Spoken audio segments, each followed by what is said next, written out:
গত 6 মাস হলো গার্লফ্রেন্ডের সাথে ব্রেকআপ হয়েছে। এদিকে ওদিকে দৌড়ে বেরিয়েছি।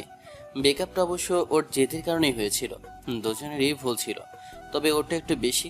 তারপরও একটা মানুষকে বারবার যদি ব্রেকআপ করার হুমকি ধমকি দেওয়া হয়, তাহলে তেমন সম্পর্কে না থাকাটাই বেটার। তার উপর এক এক সময় নানান রকমের ঝামেলা এসে উপস্থিত হয়। সেই জন্য উপায় না পেয়ে এক প্রকার রাগের মাথায় ব্রেকআপটা করতে হলো। এরকম একটা প্যারার মধ্যে কেই বা থাকতে চাইবে? প্রতিনিয়ত একের পর এক ঝামেলার পর ঝামেলা হয়ে যাচ্ছিল। প্রত্যেকদিন যদি একটা মেয়ে আপনার সাথে ঝামেলা করে, তাহলে আপনি কিছুতেই তার সাথে সম্পর্কে থাকতে চাইবেন না। ভালোবাসতাম কিনা জানি না, তবে ওকে ব্রেকআপের পর থেকে আর কখনো দেখিনি। আমিও নিজে থেকেই ওর সামনে যাইনি। ভালো লাগতো না কিছুই। সব মিলিয়ে খুব বেশি মিস করতাম। বারবার মনে হতো আরেকটা বার ফিরে যাই, কিন্তু কি করব? যে মেয়েটা প্রতিনিয়ত আমাকে এত সন্দেহ করে, তার সাথে সম্পর্কে থাকাটা তাই। ও হাজারটা ছেলের সাথে কথা বলে বেড়াবে, তাদের সমস্যা নেই। অথচ আমি আমার মেয়ে ফ্রেন্ড ও আসার আগে থেকে যাদের সাথে সম্পর্ক, তাদের সাথে কথা বললেই দোষ। তার উপর আবার সমস্যা একটা আছে। আমি যখন মেয়ে ফ্রেন্ডের সাথে কথা বলি, ও আমার উপর রাগ করেই নাকি নতুন নতুন সব ছেলে ফ্রেন্ড বানিয়েছে। এসবের জন্য খুব বেশি কথা কাটাকাটি হতো, প্রতিনিয়ত ঝামেলা হতো। শেষে উপায় না পেয়ে ওর জেদের কাছে হার মানতে হলো আমাকে। ব্রেকআপ করে দিতে হলো। ভাবলাম গার্লফ্রেন্ড থেকে যে বউ হবে সেটার গ্যারান্টি কেউ দিতে পারে না, তবে চেয়েছিলাম মেয়েটাকে ধরে রাখতে। জীবনের প্রথম প্রেম তো, তাই হয়তো ভুলতে পারিনি। আজও সেই স্মৃতিগুলো মনে বয়ে বেড়াচ্ছি। যাই হোক, এসব বাদ দেই। আমার বর্তমান পরিস্থিতির কথা বলি। বন্ধুর সাথে তার কেমন যেন একটা দূরসম্পর্কের আত্মীয়র বাসায় আসি। আসার কারণটা অবশ্য তার ওই আত্মীয়ের বাড়িতে বিয়ের অনুষ্ঠান, কোনো এক মেয়ের বিয়ে। কার বিয়ে, কিসের বিয়ে, এত খোঁজখবর নিতে আসেনি। বিয়ে খেতে এসেছি, বন্ধু জোর করে ধরে নিয়ে আসলো। বেস্ট ফ্রেন্ড বলে কথা, তাই যেখানে যাবে সেখানেই বগল দাবা করে নিয়ে যাবে। তার উপর যখন আম্মুর থেকে শুনেছে মন খারাপ, তখন থেকে জোর জবরদস্তি করছিল আসার জন্য, তাই ওর সাথে এসেছি। আসার পর বাড়িটা বেশ ভালো করে ঘুরে ফিরে দেখলাম, তবে কোনো মতে চেনা চেনা লাগলো না। এসে যখনই খাওয়া দাওয়া শেষ করে একটা রুমের সামনে দিয়ে যাচ্ছিলাম, তখনই পেছন থেকে বন্ধু ডেকে বলল, শোন, আমি নিচের দিকে যাচ্ছি, দেখি ওদিকে কি অবস্থা। তুই থাক, তুই তো কোনো কিছু করবিও না, সবসময় খালি ঘুরে বেড়াবি। আত্মীয় বাড়ি তোর, আমি তোর বন্ধু, তাই এসেছি। আমি এই বাড়ির অতিথি, আমি কাজ করতে যাব কেন? শোন, বিয়ে বাড়িতে সবচেয়ে বেশি আটা ময়দা সুন্দরীদের আনাগোনা দেখা যায়, তাই আমিও ট্রাই করে দেখি হয় কিনা। ঈশানের এমন দ্বারা কথাতে ওর বন্ধু কিছুক্ষণ রাগে চোখে তাকিয়ে থেকে চলে যেতে গেলে ঈশান দাঁত কেলিয়ে হাসলো। ঈশান কয়েক পা এগিয়ে আরেকটা রুম পেরোতেই মনে হতে লাগলো সামনের রুমটা হয়তো মেয়ের, অর্থাৎ যার বিয়ে তার। যে মেয়ের বিয়ে, তাকে একবার দেখবে না? তার রুমে কতগুলো মেয়ে আড্ডা মারছে, একটু দেখা দরকার। যদি কাউকে পছন্দ হয়ে যায়, প্রেম ভেঙে গেছে, তার মানে কি জীবন থেমে থাকতে হবে, কষ্ট পেতে হবে? তেমন তো কোনো কথা নেই। ঈশান কথাগুলো ভেবে একটা রুমের সামনে আসলো। সেটা পেরিয়ে এগিয়ে যেতে নেবে তখনই কেউ একজন পেছন থেকে হাত ধরে টেনে দিল। সাথে সাথে ও বেশ খানিকটা হক চকিয়ে যায়। তারপর রুমের ভেতর প্রবেশ করতেই এর মাঝখানে কেউ একজন দরজা বন্ধ করে দেন। ঈশান পেছনের দিকে ফিরল, কারণ টান দিয়ে ভেতরে নেওয়াতে রুমের সামনের দিকটায় চলে গেছিল, আর প্রবেশ করাতে দরজাটা পেছনে পড়ল। এবার পেছন দিকে দরজার দিকে ফিরতেই কেউ একজন দৌড়ে এসে বুকে ঝাঁপিয়ে পড়ে। ঈশান কিছু বুঝে ওঠার আগেই কেউ একজন ওকে জাপটে জড়িয়ে ধরে বলতে লাগলো, thank you, thank you, thank you, thank you, এতগুলো থ্যাংক ইউ। তুমি যে আসবে আমি ভাবতেও পারিনি। হচ্ছেটা কি সেটা বোঝার জন্য এবার ঈশান চুপ করে রইল। অপর পারের ব্যক্তির কণ্ঠটা কেমন চেনা মনে হলো, তাই জোর করে তাকে ছাড়িয়ে নিল। আর তারপরেই যখনই মেয়েটার মুখের দিকে তাকালো, খেয়াল করে দেখলো এটা আর কেউ নয়, ওরই বদমাইশ মহিলা, না মানে আসলে ওরই গার্লফ্রেন্ড, এক্স গার্লফ্রেন্ড যাকে বলে। এখানে তারই বিয়ে, আর মেয়েটাকে বউ সাজে দেখে বেশ খানিকটা অবাক হলো।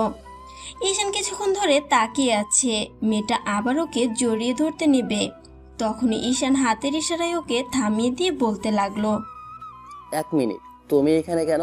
আর কি সমস্যা তোমার? বারবার জড়িয়ে ধরছো কেন? আর আমাকে এই রুমের মধ্যে আনলে কেন? সব বলবো, আগে এখান থেকে আমাকে নিয়ে চলো। আমি এই বিয়েটা করতে চাই না ঈশান। আমি তোমাকে ভালোবাসি এখনো, বিশ্বাস করো বেবি। ব্রেকআপের পর থেকে একটা দিনও নেই যেদিন আমি তোমাকে মেনে নিইনি। আমি বুঝতে পেরেছি আমার ভুল ছিল। আসলে তোমার সাথে জেদের বসে ব্রেকআপ করাটা ঠিক হয়নি। চিনি না জানি না কোথাকার একটা ছেলেকে বিয়ে করতে চাইলে আমি আর তার সাথে বিয়ে করে নেব, এসব আমি মানতে পারবো না। শোনো প্লিজ, আমাকে এখান থেকে নিয়ে চলো। চলো আমরা কোথাও গিয়ে বিয়ে করে নিই। কোনো অংশে কি আমাকে দেখে পাগল বলে মনে হচ্ছে, নাকি আমাকে জোকার বলে মনে হচ্ছে? সত্যি করে বলো তো। তো কথা বলার সময় নেই, প্লিজ বেবি আমার কথা শোনো। আচ্ছা ঠিক আছে, আমি তোমার পায়ে ধরে মাপ চাইছি, তারপরে আমাকে এখান থেকে নিয়ে চলো। আমি তোমাকে সবটা বোঝাবো। দেখো আমার ভুল ছিল, আমি অন্যায় করেছি, তার জন্য তুমি যা পারো শাস্তি দাও। তারপরে আমি এই বিয়েটা করতে পারবো না, আমাকে এখান থেকে নিয়ে চলো প্লিজ ঈশান। মামা বাড়ির আবদার নাকি এসেছি বিয়ে খেতে আর তোমার সাথে পালিয়ে যাব? মানে কি সব আজে বাজে কথা বলছো? দেখো, মজা করো না তো। নির্ঘাত তোমাকে মেহেদি বলেছে যে আমি তোমার বাসাতে এসেছি, তাই না? আর আসার পরই এরকম নাটক শুরু হয়েছে। দেখো, অন্য কোথাও বিয়ে হচ্ছে, বিয়েটা করে নাও। না, আমি তোমাকে ছাড়া অন্য কোথাও বিয়ে করবো না। আমি জানি তুমি আমায় এখনো ভালোবাসো, আর আমিও বাসি। বেবি আমার চোখের দিকে তাকিয়ে বলতে পারবে তুমি আমায় ভুলে গেছো? প্রথম প্রেম কেউ ভুলতে পারে না। আর যেখানে দোষটা আমার ছিল না, সেখানে আমি তোমাকে ফিরিয়ে দিতে চাই না। তার উপর ব্রেকআপটা তোমার কারণে করা। সেদিন তোমার কথাতেই তোমার সাথে রিলেশনে গিয়েছিলাম, তারপর আবার ব্রেকআপটা তোমার কারণে। তোমার যা ইচ্ছা তাই করছো। এখন আমাকে আমার মতো করে থাকতে দাও। আমি এরকম কিছু করতে পারবো না। আব্বু আমার পছন্দের বিয়ে করে নাও। আমাদের সম্পর্কটা 6 মাস আগে শেষ হয়ে গেছে। তোমার যদি এত কিছুই জানা থাকতো তাহলে আমার সাথে যোগাযোগ করার চেষ্টা করতে, কিন্তু তার কিছুই করনি। তার মানে এটাই বোঝা যাচ্ছে যে এখন আমাকে দেখে আমার সাথে মজা করছো, তাই তো? তোমার সাথে যোগাযোগ করবো কি করে? তোমার সাথে যোগাযোগ করার কোনো মাধ্যম তুমি রেখেছো? কিছুই রাখুন, কোনো ফ্রেন্ডও নেই। তোমার বন্ধুদের সাথেও যোগাযোগ করেছিলে, অনেক বার করে বললে, ওরা বলেছে তুমি কলেজ থেকে ট্রান্সফার নিয়ে নিয়েছো। আমি আমি মেসে থাকতাম, আমি জানতাম না তুমি একই এলাকাতে থাকো। শোনো, এখন এসব কথা বলার সময় নেই, আমাকে এখান থেকে নিয়ে চলো। আমরা বিয়েটা করে নিই, তারপর দেখো সব ঠিক হয়ে যাবে জান পাখি। আমি এসেছি অতিথি হয়ে। আমি কোনো প্রকার রিস্কে পড়ে বিয়ে করতে পারবো না। তোমার বিয়ে তুমি অন্য কারোর সাথে করবে, না করবে সেটা তুমি জানো। সত্যি তো? আমি যদি মরে যাই, আমি যদি এই বিয়েটা না করে সুইসাইড করে নিই, তাহলে তোমার ভালো লাগবে তো? ঠিক আছে, আমি তোমার সামনেই সুইসাইড করবো, তারপর দেখি তুমি কি করে ভালো থাকতে পারো। মেয়েটা কথাটা বলেই হাতের মধ্য থেকে একটা শিশি বের করে সেটার মুখটা খুলে যখনই মুখে দিতে যাবে, ঈশান বুঝতে পারলো এটা পয়জন। সাথে সাথে ঈশান জুমাইরার হাত থেকে শিশিটা ধাক্কা মেরে ফেলে দিল।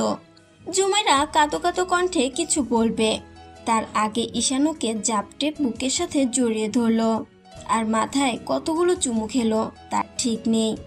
এই মুহূর্তে বুকের মাঝে কেমন যেন একটা প্রশান্তি কাজ করছে। ঈশান ভাবতেও পারেনি বিয়ে খেতে এসে শেষে কিনা গার্লফ্রেন্ডের সাথে দেখা হয়ে যাবে। আর যার সাথে দেখা হবে তার সাথে গত 6 মাস আগে ব্রেকআপ করে এসেছে। যাই হোক, ঈশান কিছুক্ষণ যাবৎ মেয়েটাকে বুকের সাথে জড়িয়ে ধরে রাখলো। সবটা স্বপ্ন মনে হচ্ছে। ঈশান কিছুক্ষণ চুপ করে থেকে তারপর বলতে লাগলো, তুমি আমাকে সংকটের মধ্যে ফেলে দিলে। কি করব আমি জানি না। এরকম একটা পাগলামি কেন করতে যাচ্ছিলে? যদি কিছু হয়ে যেত? কিছু হতো, আমি জানি তুমি আমাকে আটকে। আমার বিশ্বাস ছিল তুমি আমাকে এখনো ভালোবাসো, তাই এরকম করেছি। আচ্ছা, একটা কথা বলো তো, তুমি তো জানতে না আমি এখানে আসবো, নাকি মেহেদি আগে বলেছিল? তুমি আমাকে ওকে দিয়ে নিয়ে আসলে এখানে। জানতাম না তুমি এখানে আসবে, তবে তোমার বাসার ঠিকানাটা আমি পেয়েছিলাম গতকালকে। তোমার কি মনে হয় আমি বিয়েটা করতাম? কখনোই না। আমি তোমার বাসায় গিয়ে উঠতাম, সবার সামনে বলতাম তোমার সাথে আমার সব হয়েছে। তোমার সাথে বিয়েটাও শুধু হয়নি, তারপরে দেখতে কি অবস্থা হতো। আচ্ছা এখন কথা না বলে আমাকে এখান থেকে নিয়ে চলো। আচ্ছা, বজ্জাত মহিলা তো তুমি, আমাকে ফাঁসানোর ধান্দে আছো তাই না? এত কিছু জানি না, তোমাকে আমি ভালোবাসি তাই তোমাকে বিয়ে করতে চাইছি। এখন যদি বিয়ে না করো তাহলে কিন্তু সত্যি সত্যি সুইসাইড করে নেবো। তুমি কি চাও আমাকে হারিয়ে ফেলতে? আমি তো চাই না আমি তোমাকে ছাড়া থাকতে পারবো না। এটা জোর করে আপু আম্মু রাজি করিয়েছে, কিন্তু এই বিয়ে আমি করতে পারবো না। তোমার কিছু না থাকুক, আমি আমি তোমার সাথে থাকছি, প্লিজ আমাকে এখান থেকে নিয়ে চলো বেবি। কিন্তু প্রশ্ন হলো, এখান থেকে তোমাকে নিয়ে বাসায় তো যাওয়া যাবে না। বাসায় নিয়ে গেলে আব্বু আম্মু প্রথমে মানতে চাইবে না, কিন্তু বিয়েটা আগে করতে হবে। আর বাসায় গেলে সহজেই ওরা বাসার ঠিকানা পেয়ে যাবে। তার উপর এখান থেকে বেরিয়ে বিয়ে করবোই বা কিভাবে? সব কিছুর ব্যবস্থা আমি করছি, তোমাকে এত টেনশন করতে হবে না। তুমি শুধু আমাকে নিয়ে চলো, নিয়ে যাওয়ার ব্যবস্থা করো, বাকিটা আমি দেখছি। কিন্তু এখান থেকে বেরোবো কি করে? জুমাইরা ঈশানকে ছেড়ে দিল। তারপর হুটহাট করে ওর মুখের দুই পাশে হাত রেখে ঠোঁটের সাথে ঠোঁট মেলালো। ঈশান এক হাতে মেয়েটার কোমর জড়িয়ে ধরে আর এক হাত মুখের পাশে রেখে কিস করলো 5 মিনিট যাবৎ। তারপর মেয়েটার কপালে একটু জোরে সোরে শব্দ করে চুমু খেতেই মেয়েটা ওর কপালের সাথে কপাল ঠেকালো। এর মাঝখানে তাড়াহুড়ো করে ঈশানকে ছাড়িয়ে নিল। তারপর রুমের বেলকনিতে গিয়ে দেখলো সেখান থেকে দড়ি ঝুলালো। অনুষ্ঠানটা হচ্ছে সামনের দিকে, পেছনের দিকে এই মুহূর্তে কেউ নেই। যতদূর দেখা যাচ্ছে ঝোপঝাড় ছাড়া তেমন কিছু নেই। তার উপর বেশি দূর যেতে হবে না রাস্তার জন্য। এখানে আসার সময় দেখেছে রাস্তাটা একদম বাড়িটা রাউন্ড করে গিয়েছে, তাই কোনো রকম বেরোতে পারলে এখান থেকে যেতে পারবে। ঈশান কিছু ভাবতেই পারছে না, তারপরও গার্লফ্রেন্ডকে পেয়েছে। ঈশান কিছু ভাবতেই পারছে না, তারপরেও গার্লফ্রেন্ডকে পেয়েছে। আর যাকে ভালোবাসে তাকে হারিয়ে যেতে দিবে না। কি করেই বা হারাতে দেবে? যদি জানতো আগে থেকে মেয়েটার বিয়ে হচ্ছে তাহলে নিজেই কিছু একটা করত। এবার জুমাইরা শাড়িটা বেঁধে দিল বেলকনির রেলিংয়ের সাথে। তারপর ঈশানকে উদ্দেশ্য করে বলতে লাগলো, না, এখান থেকে নাম। নামবো তো বটে, কিন্তু এই অবস্থাতে যাওয়া যাবে না। তুমি একটা বোরখা পরো। আর আমার কাছে কিন্তু এই মুহূর্তে কোনো টাকা পয়সা নেই, যা আছে নিয়ে নাও। আমি জানতাম এরকম কিছু হবে, সেই জন্যই প্রস্তুত ছিলাম। মেয়েটা এবার একটা বোরখা পরে নিল।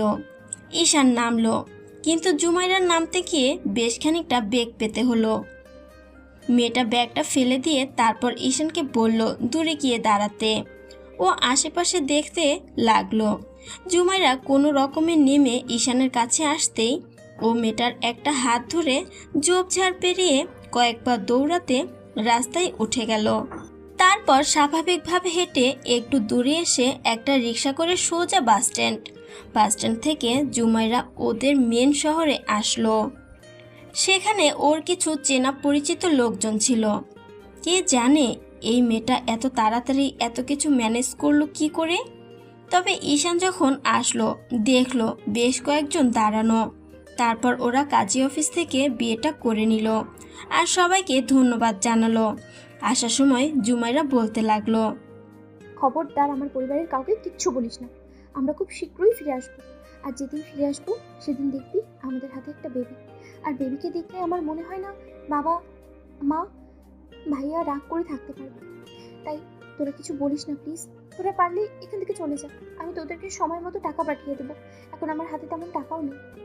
জুমাইরার ফ্রেন্ডগুলো ওকে আশ্বস্ত করে বলল এগুলো কিছু লাগবে না। ঈশান মেয়েটাকে নিয়ে বাস স্ট্যান্ডে আসলো। তারপর একটা এসি বাসের টিকিট কেটে দুজনে উঠে বসলো। বাইরে থেকে কিছু দেখা যাচ্ছে না। ঈশান ভয়ে আছে, যদি হুটহাট করে কেউ চলে আসে জুমাইরার পরিবারের, তাহলে আর দেখতে হবে না, সর্বনাশের মাথায় বাড়ি হয়ে যাবে। ঈশান শুধু টেনশন করছে।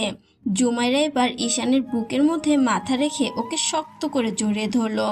ঈশান ওকে জড়িয়ে বলতে লাগলো, আমার খুব টেনশন হচ্ছে, হুটহাট করে এরকম বিয়ে, তার উপর আবার বাসায় কি বলবো বুঝতে পারছি না। আর এখন এরকম করে পালানো কি থেকে কি হলো আমি কিছুই বুঝতে পারছি না। তোমাকে কিছু বুঝতে হবে না, আমি এমনিতেও তোমার বাসায় চলে যেতাম, তার থেকে না হয় দেখা হয়ে গেল। এটা কিন্তু কাকতালীয়, বিশ্বাস করো। আমি জানতাম না যে মেহেদি তোমার ফ্রেন্ড আর ও আমরা দূর সম্পর্কে রাখতে। তবে এইটুকু বুঝতে পেরেছি যে উপরওয়ালা চেয়েছিল আমাদের বিয়েটা হোক। এখন আর কথা বলো না, চলো এখান থেকে পালাতে হবে। বাসটা ছাড়তে আরও 15 মিনিট সময় লাগবে। এই 15 মিনিটে বুকের ভেতর সব সময় ধুকধুক করছে। বারবার মনে হচ্ছে এই বুঝি ওর বাসার লোকজন চলে আসবে। যাই হোক, কোনো রকমে বাসটা ছাড়তে ঈশান স্বস্তির নিঃশ্বাস ফেলল। জুমাইরা এখনো ঈশানের বুকের মধ্যে কেন জানি আজকে মেয়েটাকে ছাড়তে ইচ্ছা করছে না। এর মধ্যে কতগুলো চুমু খেয়েছে তার ঠিক নেই। কন্ট্রাক্টর আসতেই দুজনের ঘোর কাটলো। ঈশান জুমাইরাকে ছেড়ে দিল। মেয়েটা বোরখাটা খুলে ফেলেছে। ঈশান লোকটাকে টিকিটটা দিল। সরাসরি কক্সবাজারের টিকিট কাটা হয়েছে, যেন সেখানে গিয়ে একদম হানিমুনটা সেরে তারপর ফিরতে পারে। যাই হোক, ঈশান বাসে ওঠার সময় কিছু খাবার দাবার কিনে নিয়ে উঠেছিল, যাতে আর থামতে না হয়। বাসটা একেবারে গিয়ে কক্সবাজার থামবে। যাই হোক, মেয়েটাকে নিয়ে বেশ খানিকটা টেনশন হচ্ছিল।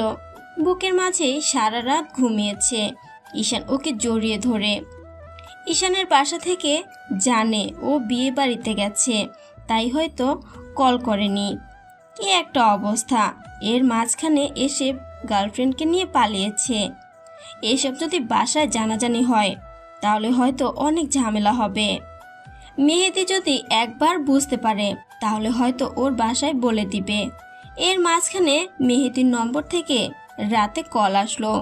ওপাশ থেকে ঈশান ফোনটা রিসিভ করে বলতে লাগলো, কি হয়েছে বলো তো। না মানে আসলে বলছিলাম কি, যে আত্মীয়র বাড়ি এসেছি না, ওনার মেয়ের বিয়ে, সেটা মেয়েটা পালিয়ে গেছে। আমার খুব টেনশন হচ্ছে, আর তোকে আশেপাশে দেখছি না। আমি ওদের আব্বা আম্মুর রুমে বসেছিলাম, যখন থেকে জানতে পেরেছি সেই সন্ধ্যা থেকে বসে আছি। এখন তোর কথা মনে হতেই ফোন দিলাম। কোথায় গেছিস তুই? বাইরে কোথাও ঘুরতে বেরিয়েছিস? জুমাইরার ঘুম ভেঙে গেল। ঈশান এবার মেহেদিকে কি বলবে বিষয়টা গুছিয়ে নিল। বলল, না মানে আসলে আমি যখন জানতে পারলাম যে মেয়েটা পালিয়ে গেছে তখন আমি চা খেতে এসেছিলাম। তারপর আবার বাসায় ফিরে যাব, তখন ভাবলাম যেহেতু বিয়েটা হচ্ছে না তাহলে থেকে কি করব। এমনিতেই আমার মনের অবস্থা কেমন তুই তো জানিস, তাই বাসায় চলে এসেছি। তুই আমাকে নিয়ে টেনশন করিস না।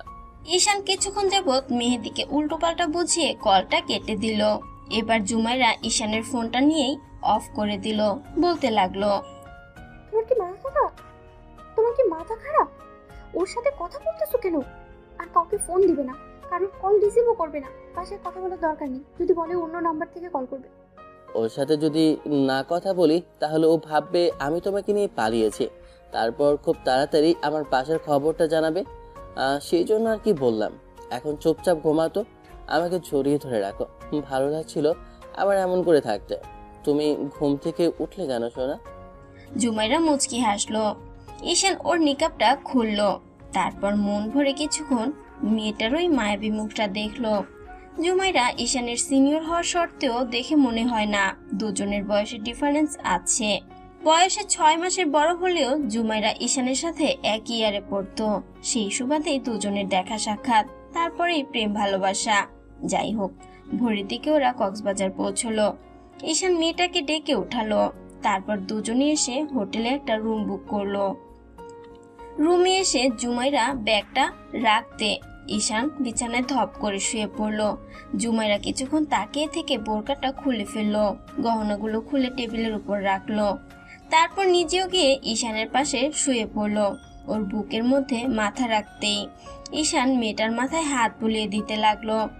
জুমাইরা ঈশানের বুকে আঙুল ঘোরাতে ঘোরাতে বলল, তোমার অনেক টেনশন হচ্ছে না শোনো? আমার জন্যই এত কিছু হলো। তারপর সব ঠিক হয়ে যাবে। কয়েকদিন বাদেই আপু আমাকে কল করবো। ওরা না মানলে তোমার বাসায় কল করবো। তারপর যদি ওরা সবটা জানতে পেরে খুশি হয় কিংবা মেনে নেয়, তাহলে আমরা বাসায় চলে যাবো। আর খুব শীঘ্রই একটা বেবি নিয়ে নেবো। দেখো, তুমি আছো বেবি প্ল্যানিং নিয়ে, আমার মাথাটা চক্কর দিচ্ছে। এখনই কিছু খাওয়ার দরকার। কাল রাতেও হালকা খেয়েছিলাম, এখন অন্তত কিছু খেয়ে শরীরটাকে ঠিক করা দরকার। কাল রাতে তুমি ঘুমিয়েছো, কিন্তু আমি টেনশনে ঘুমাতেই পারিনি জান। ঈশানের কথাতে জুমাইরা উঠে গিয়ে ফ্রেশ হয়ে আসলো। তারপর ঈশান গিয়ে ফ্রেশ হলো। তবে ফ্রেশ হতে হতে মনে পড়লো ওর এখানে কোনো ড্রেস নেই। অন্তত বিকেলের দিকে একটু বেরোতে হবে। ঈশান ওর বাইরের একটা ফ্রেন্ডকে ফোন করলো। ওকে অ্যাকাউন্টে কিছু টাকা পাঠাতে বলতেই তখন জুমাইরা এসে পেছনে দাঁড়িয়ে রইলো। ঈশান মেয়েটার দিকে ফিরতেই জুমাইরা খানিকটা অসহায় চোখে তাকিয়ে বলতে লাগলো, এমন হুটহাট করে বিয়েটা করে ঝামেলায় ফেলে দিলাম তুমি, তাই না? আমি ভাবতে পারিনি এরকম একটা পরিস্থিতির সৃষ্টি হবে। বাসা যাবো ভেবেছিলাম, তারপরে আবার মনে হলো যেহেতু তোমাকে পেয়ে গেছি তাই আর তোমাকে অন্য কোনোভাবে সমস্যায় ফেলবো না। বাসায় গেলে আব্বু আম্মু জানতে পারতো, ওখানে আরো বেশি সমস্যা হতো, তাই এখানে আসাটাই ঠিক হয়েছে। ওসব বাদ দাও, আমি ওকে টাকাটা পরে ব্যাক দিয়ে দেবো। তাছাড়া এখন আমার অ্যাকাউন্টে তেমন টাকা ছিল না। গত মাসে বাইকটা নিয়েছিলাম। নতুন বাইক নেওয়ার পর থেকেই আর টাকা পয়সা তেমন হাতে ছিল না, তাই বাসা থেকেও তেমন বের হয়নি। যদি জানতাম তাহলে তো ব্যবস্থা করেই নিতাম। জুমাইরা নিজের গয়নাগুলো একটা ছোট ব্যাগে পুরে বলতে লাগলো। বিকেলে বেরিয়ে এগুলো বিক্রি করে দেবে, যা টাকা হবে সেগুলো দিয়ে আমাদের কয়েক মাস চলে যাবে। আর তার মধ্যে যদি কনসিভ করে ফেলি তারপরে দেখবে, বাসায় বললেই ওরা মেনে নেবে। তুমি টেনশন করো না, শোনো, সব ঠিক হয়ে যাবে। আমার কি মাথা খারাপ হয়েছে? এগুলো তোমার বাসা থেকে দেওয়া গহনা, এগুলো আমি নিয়ে বিক্রি করে দেব? মেয়েটা এগিয়ে এসে দুই হাতে ঈশানকে জড়িয়ে ধরলো। ঈশান ওর মাথায় থুতনিটা ঠেকাতেই জুমাইরা বলতে লাগলো। তোমাকে নিজের করে পেয়েছি, সেটাই আমার কাছে অনেক বড় পাওয়া বেবি। এগুলো আমার চাই না। আচ্ছা, তোমার বাসায় যাওয়ার পর কি আম্মা আমায় গয়না দিবে না? একমাত্র ছেলের বউকে কি কিছুই দিবে না বলো? দিবে তো অবশ্যই। এখন কথা বলো না, চলো কিছু খেয়ে নিই। দুজনে বাইরে গিয়ে খাওয়া দাওয়া করে রুমে আসলো। জুমাইরা রুমের দরজাটা আটকে দিল। ঈশান মেয়েটার এমন কর্মকাণ্ড দেখে অবাক চোখে তাকালো। তার মধ্যে মেয়েটা এসে কোলের মধ্যে বসে পড়ে। ঈশানও মেয়েটার কোমর জড়িয়ে ধরতে ও ঈশানের শার্টের কলার দুটো আঁকড়ে ধরে। বেবি, এখন একটু ক্লান্ত লাগছে, এখন ঘুমিয়ে পড়ি, পরে না হয় এগুলো। জুমাইরা মাথা নেড়ে নাসূচক উত্তর দিয়ে ঈশানের ঠোঁটে ঠোঁট মেলালো। তারপর আলতো করে ধাক্কা দিতে ছেলেটা বেডে শুয়ে পড়ে। মিনিট 10 দুজন ঠোঁটে কিস করার পর ঈশান আলতো করে জুমাইরাকে পাশে শুইয়ে দেয়। তারপর ওর উপরে উঠে ওর ঘাড়ে গলায় চুমু খেতে আরম্ভ করে। ঈশান জানে না কেন মেয়েটা এতটা কাছে আসলো, আর কেন কাল এতদিন বাদে দেখা হতেই মেয়েটাকে বিয়ে করলো। তবে এই মুহূর্তে খুব কাছে পেতে ইচ্ছা করছে মেয়েটাকে। ওর এমন পাগলামিতে সায় দিতে ইচ্ছা করছে। ঈশান মেয়েটার বুকে মুখ গুজে দিতেই ও জোরে জোরে নিঃশ্বাস নিতে আরম্ভ করে। ঈশানের আদরি স্পর্শে আর ঠোঁটের গভীর চুমুতে প্রচণ্ড পরিমাণে উত্তেজিত হয়ে ওঠে। ছেলেটা চুলগুলো শক্ত করে খামচে ধরে। ঈশান আস্তে আস্তে দুজনের শরীর থেকে ড্রেসগুলো খুলে ফেলে। দুজনেই পুরো উন্মুক্ত। তারপর একটা চাদরে আবৃত হয়ে দুজনের নিমিষের মধ্যে পুরো রুম জুড়ে শুধু ঘন ঘন নিঃশ্বাসের শব্দ আর আদরে কিছু মিষ্টি অনুভূতির শব্দ ভেসে বেড়ালো। ঘন্টাখানেক দুজনের ভালোবাসাময় সময় কাটলো। একটা সময় ঈশান ক্লান্ত হয়ে জুমাইরার বুকের মধ্যে মাথা রেখে ঘুমিয়ে পড়ে। জুমাইরা ঘুমায়নি, তবে ঈশান ওকে জড়িয়ে ধরে খুব শান্তিতে ঘুমাচ্ছে। জুমাইরার ইচ্ছা হচ্ছে দুষ্টুটাকে জাগিয়ে দিতে। একটু আগেই যে ছেলেটা ওকে আদরে আদরে ভরিয়ে দিচ্ছিল, সেই ছেলেটা এখন একদম শান্ত, ক্লান্ত হয়ে ওর বুকের মধ্যে ঘুমাচ্ছে।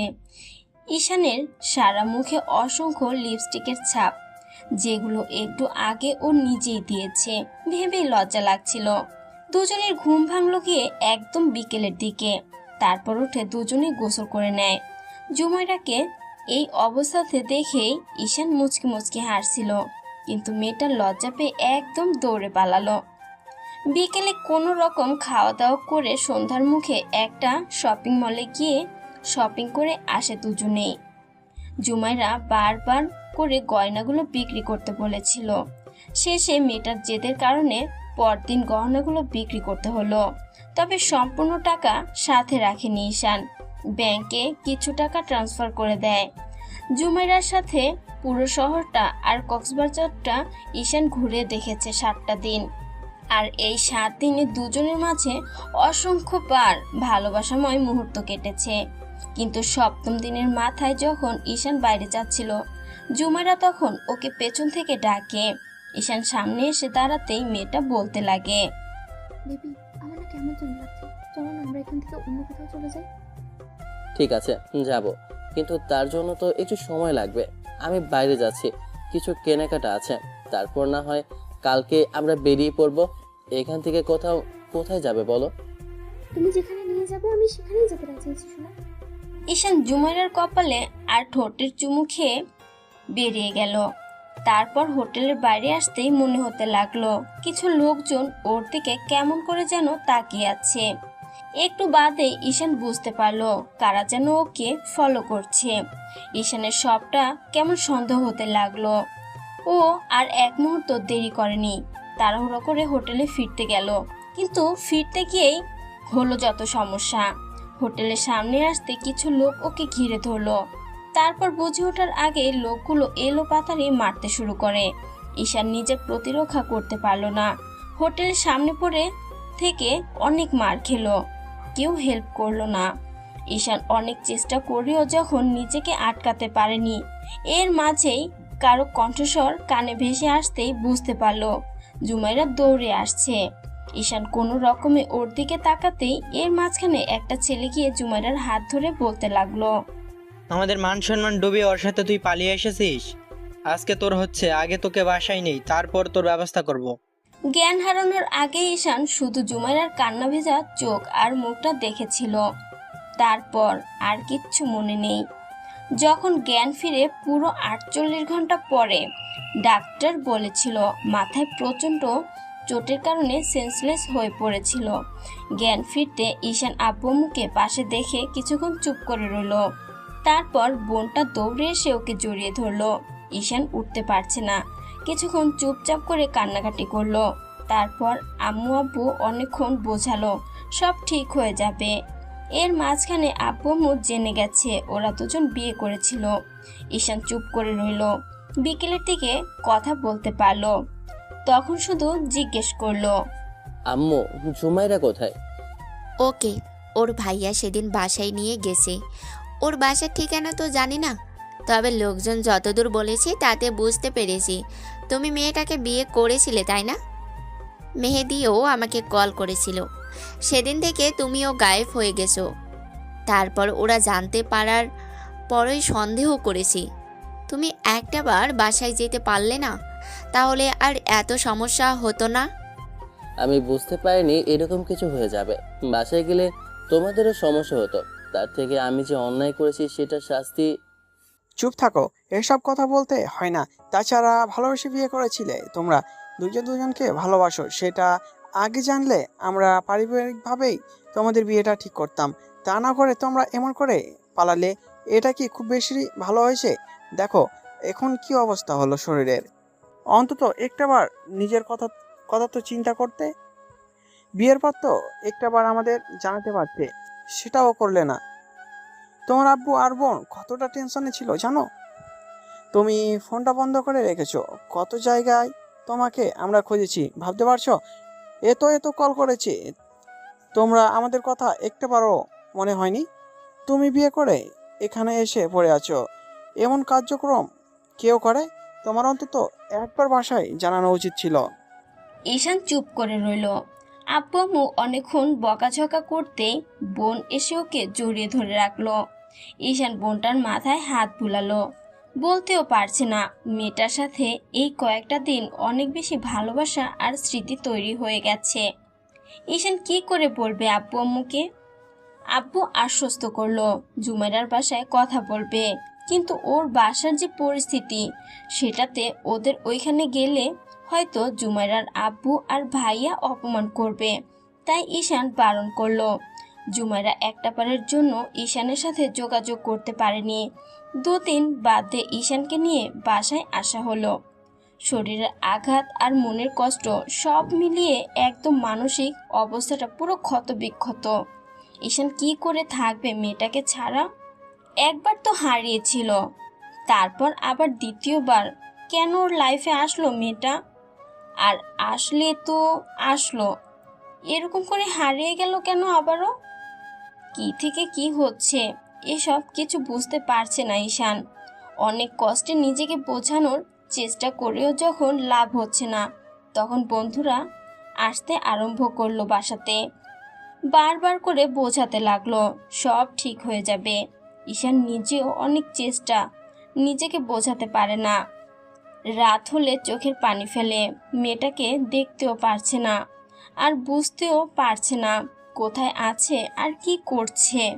তবে যতদূর জেনেছে জুমাইরা আর আগের সেই শহরে নেই। আগের বাসাটা নাকি পরিবর্তন করে ফেলেছে। আগে ওরা বাসা পরিবর্তন করে তারপরেই নাকি ওদের খোঁজ খবর করেছিল। এরকম একটা কর্মকাণ্ডের পরই দুজন দুজনের থেকে দূরে সরে গেল। ঈশান জানে মেয়েটা এখন কি অবস্থায় আছে। এই ঘটনার পর পার হয়ে গেল পুরো 6টা মাস। এই 6টা মাসে ঈশান আবার নিজেকে গুছিয়ে নেওয়ার চেষ্টা করেছে। জুমাইরাকে এই দিনগুলোতে প্রতিনিয়ত খুঁজেছে, বারবার চেষ্টা করেছে মেয়েটাকে ফিরে পাওয়ার, কিন্তু কোথাও কোনো সন্ধান নেই, না অনলাইনে না অফলাইনে। শেষে হাল ছেড়ে দিল হতাশ হয়ে। আব্বু ঈশানের এমন অবস্থা দেখে আগে শহরটা পরিবর্তন করে ফেলার সিদ্ধান্ত নিল। এই শহরে থাকলে মেয়েটাকে খুঁজতে থাকবে। ঈশান আর মেয়েটার স্মৃতিটা ওকে কুরে কুরে খাবে।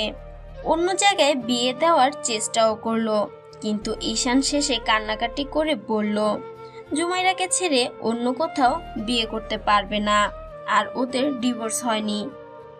এই অবস্থাতে বিয়ে করবে কি করে? আর জুমাইরাকে ফিরে পাওয়ার পর যদি মেয়েটা জানতে চায় ওকে ছেড়ে অন্য কাউকে বিয়ে করলো কেন, তাহলে কি জবাব দিবে? কথাগুলো ভেবে ঈশান সবটা চুপচাপ সহ্য করে যায়। মেয়েটাকে দেখতে পারছে না। এটা থেকে বড় কষ্ট কি হতে পারে? জুমাইরাকে কখনো ফিরে পাবে কিনা ছেলেটা জানে না। শহরটা চেঞ্জ করতে ঈশান নতুন বন্ধু, নতুন পরিবেশ সবকিছু মিলিয়ে নিতে লাগলো। আব্বু ওকে অফিসে বাসার জন্য বলল। নতুন শহরটাতে ওদের ছোট একটা বিজনেস শুরু করা হয়েছে, আর আগে শহরে যেটা ছিল সেটা এখনো আব্বু সামলাচ্ছে। ঈশান ভেবেছে নতুন বিজনেসটা নিজে থেকে দেখাশোনা করবে। কাজের মধ্যে থাকলে হয়তো মেয়েটাকে কিছু ঘন্টার জন্য তো অন্তত ভুলে থাকতে পারবে। যাই হোক, অনেক চেষ্টার পরে অফিসের কাজে মনোযোগ দিতে পারলো। এর মাঝে বন্ধুরা নানান জায়গায় নানানভাবে নিয়ে যাওয়ার চেষ্টা করেছে, আবার বিয়ের মেয়ে দেখানোর চেষ্টা করেছে, কিন্তু ঈশান রাগ করে ওদের সাথেই কথা বলা আর যোগাযোগ করা বন্ধ করে দেয়। বারবার কেন বিয়ের কথা বলছে? একজনকে বিয়ে করেছে, 6টা মাস হলো না, তার স্মৃতিটাই ভুলতে পারেনি। তার উপর এখনই আবার অন্য কোথাও বিয়ে।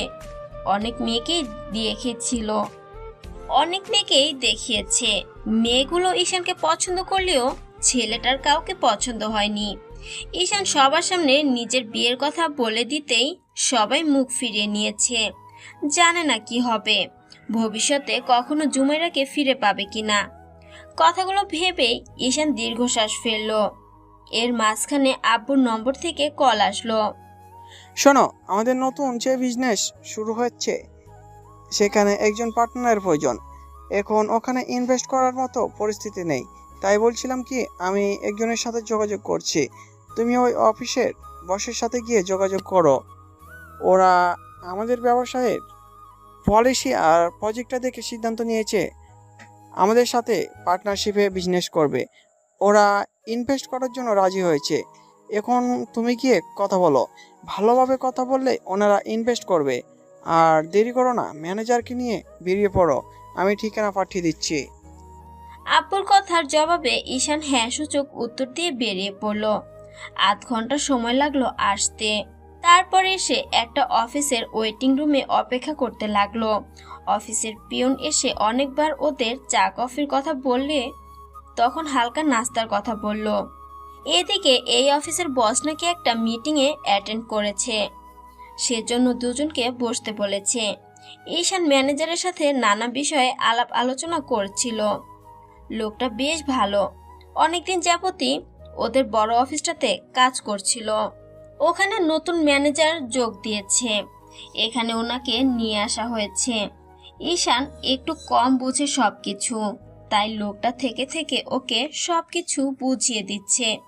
এর মাঝখানে পিয়ন আসলো, বলতে লাগলো, স্যার, ম্যাডাম কেবিনে এসেছে, আপনারা যদি চান কথা বলে যেতে পারেন। ঈশান ম্যানেজারকে নিয়ে একটা কেবিনের সামনে আসলো। তারপর দরজায় নক করতে ভেতর থেকে বলা হলো প্রবেশ করতে।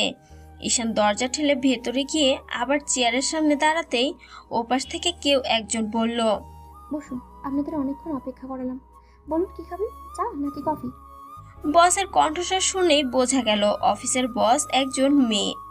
ঈশান একটু চুপ করে থেকে বলতে লাগলো, না ম্যাম, আর কিছু খাবো না। আসার পর থেকে আপনাদের পিয়ন বারবার বলে বলে 3-4 কাপ কফি খেতে বাধ্য করেছে, হালকা নাস্তাও করিয়েছে। আর কিছু দরকার নেই। এখন আসল কাজের কথায় আসি। যদি আপনার আগ্রহ থাকে তাহলে আমরা সামনের দিকে এগোতে পারবো। কিছু মনে করবেন না। আপনি যদিও মাত্র একটা মিটিং থেকে বেরিয়েছেন, এর মাঝখানে এত কথা বলা হয়তো আপনি পছন্দ করবেন কিনা জানি না। সমস্যা নেই, আমি আপনার আপুকে বলেছিলাম আপনাকে পাঠাতে, আপনি বলতে পারেন। ঈশান ইশারা করাতেই ম্যানেজার ফাইলগুলো বের করতে বলল।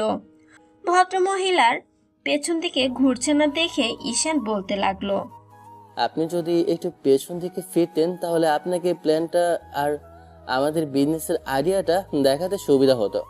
ভদ্রমহিলাকে কথাটা বলতেই ও চেয়ারটা ঘুরালো। সাথে সাথে ঈশান স্তব্ধ হয়ে গেল। চোখের সামনে যাকে দেখলো তাকে ভুল করে দেখেছে বলে মনে হচ্ছে। বারবার মনে হচ্ছে একে এখানে দেখবে বলে কখনো ভাবতে পারেনি। ঈশান কিছুক্ষণ যাবৎ হা করে তাকিয়ে রইল। মেয়েটা একটু অস্বস্তি বোধ করে বলতে লাগলো, এই যে মিস্টার, এমন হাঁ করে তাকিয়ে না থেকে কি বলছিলেন বলুন। ঈশান কিছুক্ষণ চুপ করে রইল। ম্যানেজার ঈশানের দৃষ্টি আকর্ষণ করার জন্য কাশি দিল আর বলতে লাগলো, ম্যাম, আমি বলছি, আসলে উনি এসব বিষয়ে খুব বেশি অভ্যস্ত নাই, তাই আমি বুঝিয়ে দিচ্ছি আপনাকে। ম্যানেজার এবার ভদ্রমহিলাকে বোঝাতে লাগলো। অন্যদিকে ঈশানের চোখ জোড়া ছলছল করছে। ভদ্রমহিলা একবারও ওর দিকে তাকাচ্ছে না। তাহলে জুমাইরা আগে সব কথা ভুলে গেছে, নাকি অন্য কোথাও বিয়ে করে নিয়ে এখন ওকে ভোলার চেষ্টা করছে? কথাগুলো ভাবতে ঈশানের বুকের ভেতরটা কেমন যেন ধক করে উঠল। পরবর্তী হয়েছে মনে হতে লাগলো জুমাইরার সাথে একটু কথা বলা দরকার। ঈশান চুপ করে রইল। ম্যানেজারের সবটা বুঝিয়ে দেওয়া শেষ হলে তখন ঈশান ম্যানেজারকে উদ্দেশ্য করে বলতে লাগলো, আপনি একটু বাইরে যান, ওনার সাথে আমার একটু কথা বলে আসি। ম্যানেজার সাহেব, আপনি গাড়িতে গিয়ে বসুন, আমি আসি। লোকটা বেরিয়ে যেতেই জুমাইরা কেমন করে ঈশানের দিকে তাকালে তখন ছেলেটা একটু হাসার চেষ্টা করে বলতে লাগলো, কেমন আছো? মেয়েটা কেমন করে যেন তাকালো। ঈশান আবারও বলল, 6 মাস 6 মাস তোমাকে পাগলের মতো খুঁজেছি, জানতাম না কোথায় আছো, কি করছো। আজকে এতদিন বাদে যে তোমাকে পেয়ে যাব আর এমন করে পাবো সেটা ভাবতে পারিনি। তুমি যে আমায় চিনতে পারছো না কিংবা না চেনার অভিনয় করছো সেটা আমি বুঝতে পারছি। মেয়েটা কিছুক্ষণ চুপ করে রইল। তারপরে একটা সময় হুটহাট করেই বলতে লাগলো, হোয়াট, কি বলছেন আপনি? মাথা ঠিক আছে আপনার? কি রেখে কি বলছেন? আপনি আমাকে চেনেন, জানেন না? উল্টোপাল্টা কি সব বলছেন এসব? আর আপনাকে আমি আজকেই প্রথমবার দেখছি, আপনি কিভাবে এসব কথা বলতে পারছেন? শুনুন, এসব পাগলামি বন্ধ করুন। আপনি যাকে তাকে দেখলেন আর এইসব বললেই আমি আপনার সাথে পাগলামি করতে সাইড দেব না। কিসব বলছেন আজে বাজে কথা আপনি?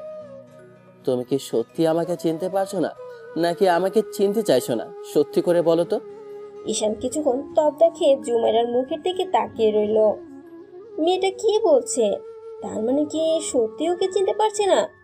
ঈশান কিছুক্ষণ যাবৎ বোঝানোর চেষ্টা করে যখন ব্যর্থ হলো, তারপর একটা সময় বলতে লাগলো, আমার বিশ্বাস তোমার স্মৃতিশক্তি হারায়নি। মারটা আমি খেয়েছিলাম, তাহলে তুমি কি করে স্মৃতিশক্তি হারাবে? আমি সেটাই ভেবে পাচ্ছি না। জানি না সেই কারণে তুমি আমাকে ভুল বুঝছো কিংবা আমার সাথে কথা বলতে চাইছো না। তবে এইটুকু শিওর থাকতে পারো, আমি ওই ঘটনার পর থেকে তোমাকে ভুলতে পারিনি জুমাইরা, আর না কখনো ভুলতে পারবো। আমি অন্য কাউকে বিয়ে করিনি, তোমার জন্য আমি অপেক্ষা করছিলাম। আমার বিশ্বাস 2 দিন বাদে সবটা তুমি বুঝতে পারবে। রাগ করে থাকলেও কিছু করার নেই। আমি তোমাকে অনেক খুঁজেছি, ওই শহরে অনেকবার চেষ্টা করেছি তোমাকে খোঁজার, কিন্তু বিশ্বাস করো অনেক খোঁজার পরও যখন পাইনি, আব্বু আমার এরকম পরিস্থিতি দেখে আমাকে এই শহরে নিয়ে আসে। আমি ভাবতে পারিনি এই শহরে এসে তোমাকে পেয়ে যাব। জুমাইরা ফ্যালফ্যাল করে ঈশানের দিকে তাকিয়ে রইল। ঈশান চলে যাবার সময় হুটহাট করে মেয়েটা ওকে পেছন থেকে ডেকে বলতে লাগলো, শুনেন, আপনি যেভাবে বললেন তাতে মনে হচ্ছে আমি আপনার বউ। আপনি উল্টোপাল্টা কথা বলছেন, কিন্তু এরপর আর এসব কথা বলবেন না। তাহলে আপনার সাথে বিজনেস করাটা আমার পক্ষে সম্ভব হবে না। আমি আমি আপনার কথা শুনে আর আপনার বিজনেসের প্ল্যানটা দেখেই রাজি হয়েছিলাম। আপনি যে এইসব বাজে কথা বলবেন ভাবতেই পারিনি। ঈশান আর কিচ্ছু বলল না। অফিস থেকে বেরিয়ে আসলো। বুকের ভেতরটা কেমন করছে, অজানা এক আশঙ্কায়। মেয়েটা কি ওকে সত্যি ভুলে গেল, নাকি ওর সাথে নাটক করছে, মজা করছে, কিংবা এতদিন বাদে ওর সাথে দেখা না হওয়ার কারণে রাগ করেই এমন কথা বলছে। কিছু আর ভালো লাগছে না। বাসায় চলে গেল ঈশান। এলোমেলো অগোছালো অবস্থায় আম্মু ওকে দেখে বিষয়টা জিজ্ঞেস করতেই ছেলেটা কিছুই বলল না। রুমে এসে দরজা লাগিয়ে দিয়ে কিছুক্ষণ শুয়েছিল। তারপর কখন ঘুমিয়ে গেছে জানে না। তবে যখন ঘুম ভেঙেছে উঠে দেখেছে বোন পাশে বসে এসেছে, মাথায় হাত বুলাচ্ছে। ঈশান উঠে বসলো। তারপর হঠাৎই বোনকে জড়িয়ে ধরে কেঁদে ফেললো আর বলতে লাগলো, জানিস বোন, আজকে তোর ভাবির সাথে আমার দেখা হয়েছে। ভাবতে পারিনি ওর সাথে হুটহাট করে দেখা হয়ে যাবে। ও না আমাকে চিনতেই পারছিল না। জানিস আমার কতটা কষ্ট হচ্ছিল, আমি তো তোকে বলে বোঝাতে পারবো না। বোন কিছুটা আঁচ করতে পেরেছিল। ঈশান এই সময় এসে ঘুমিয়েছে। সুইটি বারবার করে আম্মুকে জিজ্ঞেস করছিল ভাইয়ের কি হয়েছে। ভাই মন খারাপ করে রুমে ঢুকেছে। সেটা বুঝতে পেরেই বোন রুমে এসেছে কি হয়েছে সেটা জানার জন্য। তারপর ভাইয়া ওকে দেখেই কান্না করে এত সব কথা বলতে লাগলো। একটা সময় বোন কেঁদে ফেললো। তারপর ভাইকে জড়িয়ে ধরে বলতে লাগলো, সব ঠিক হয়ে যাবে ভাইয়া। ভাবি তোকে চিনতে পারছে না, তার মানে ভাবির স্মৃতিশক্তি নষ্ট হয়ে গেছে। তুই টেনশন করিস না, দুদিন বাদে ভাবি তোকে ঠিকই চিনতে পারবে। কান্নাকাটি করিস না প্লিজ ভাইয়া। আমি কি করে সহ্য করব, ও যে আমাকে চিনতেই পারছে না। আমি ওর সাথে কথা বলার চেষ্টা করছি। তোর ভাবি আমাকে কি বলেছে জানিস? পরবর্তীতে যদি এরকম কথা বলি তাহলে নাকি আমার সাথে দেখাই হবে না, বিজনেসটাও করবে না। আমি কি করব কিছু বুঝতে পারছি না। আমার মনে হয় তোর ভাবি আমার উপর রাগ করে আছে বোন, তাই না বল? ও রাগ করে আমার সাথে কথা বলছে না। বোনটা চুপ করে রইল কিছুক্ষণ যাবৎ, কথা বলল না।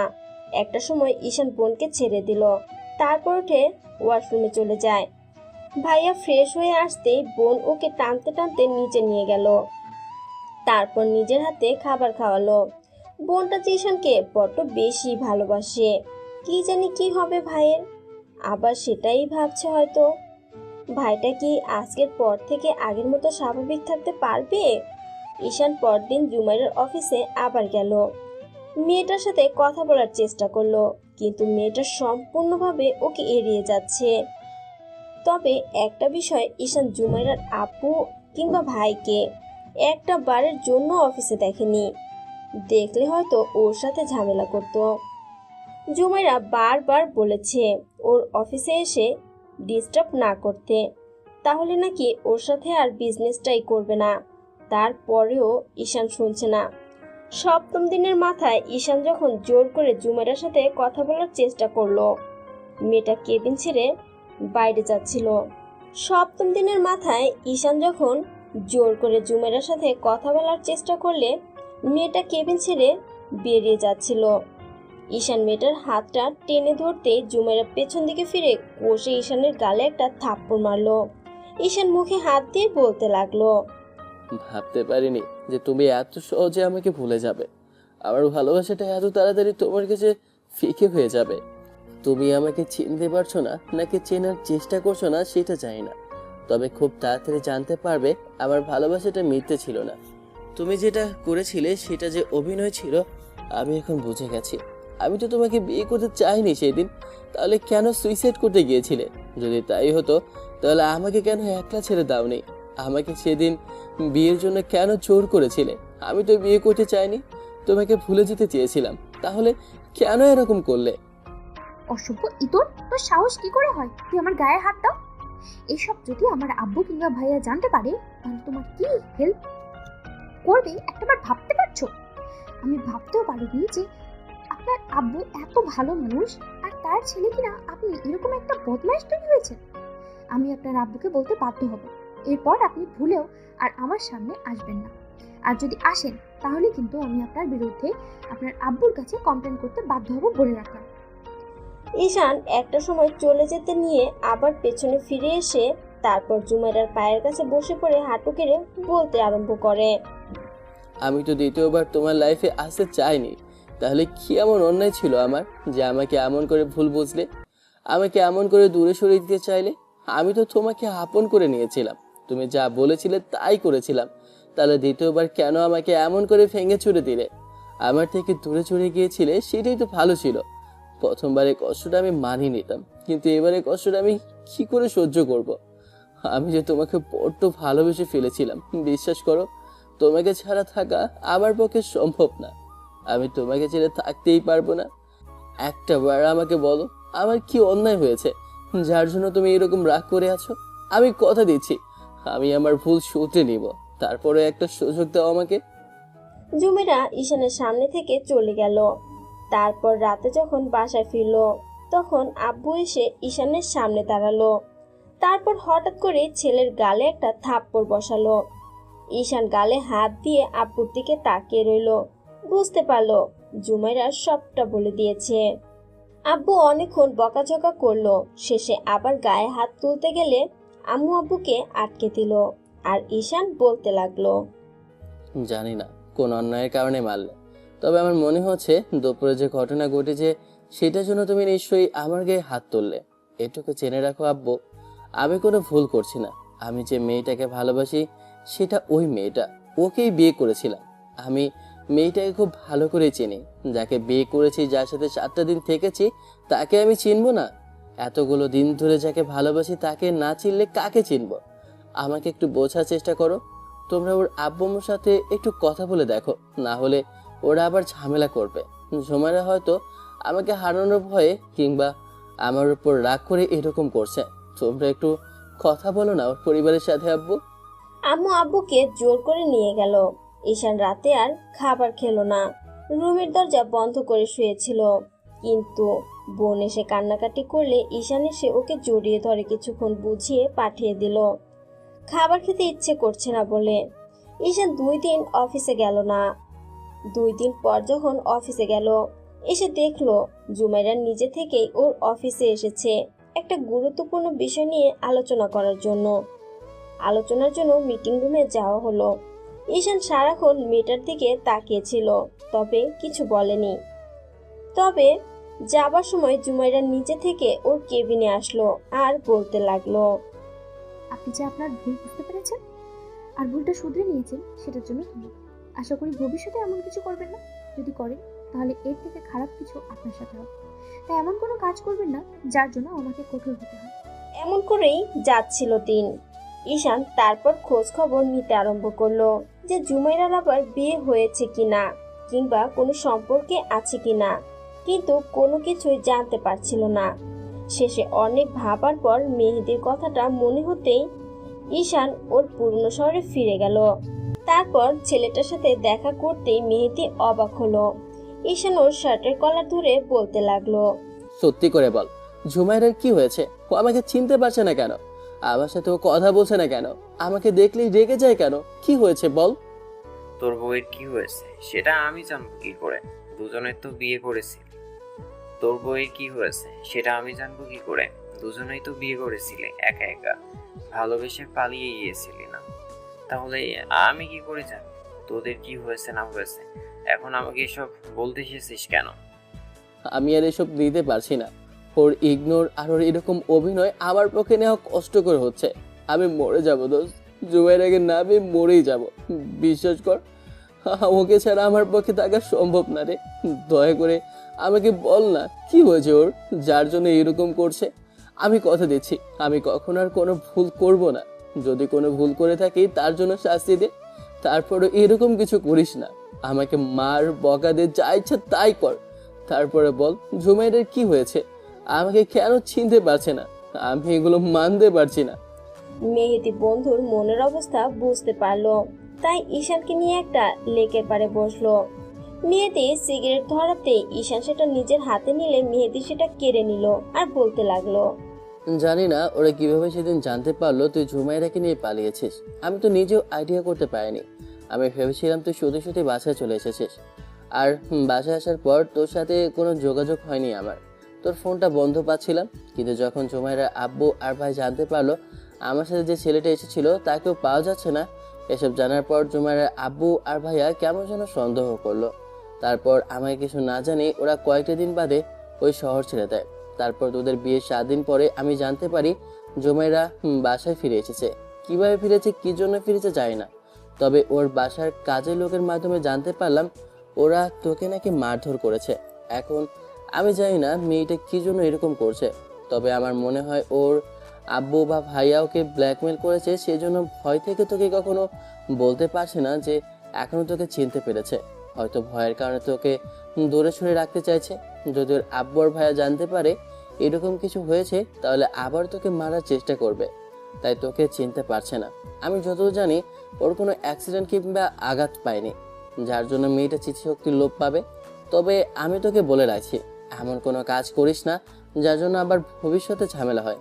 তুই ওর থেকে দূরে থাকার চেষ্টা কর, আর পারলে ডিভোর্স পেপারটা পাঠিয়ে দিস। তাতেই আমি জানি ওকে কি করে আমার কাছে আনতে হবে আর কি করে সবটা মনে করাতে হবে। তোকে এত কিছু বলার জন্য ধন্যবাদ, তবে আমার লাইফে কোনো সিদ্ধান্ত আমি তোকে জানাতে বলিনি। তুই নিজের মতো করে থাক আর আমাকে আমার মতো থাকতে দে। দয়া করে এই ডিভোর্সের বিষয়ে বলিস না।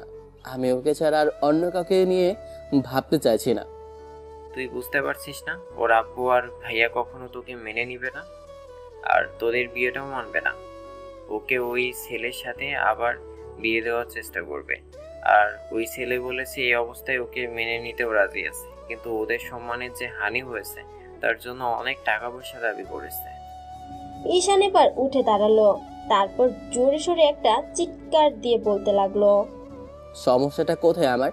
আমি কি ওদের থেকে গরিব নাকি ওদের লেভেলের না? ওদের মেয়ের যোগ্য না? এত রাগ কিসের ওদের আমার ওপর? আমি তো পালাতে চাইনি, ওদের মেয়ের জন্যই পালাতে হয়েছে। তাহলে এত রাগ কিসের জন্য?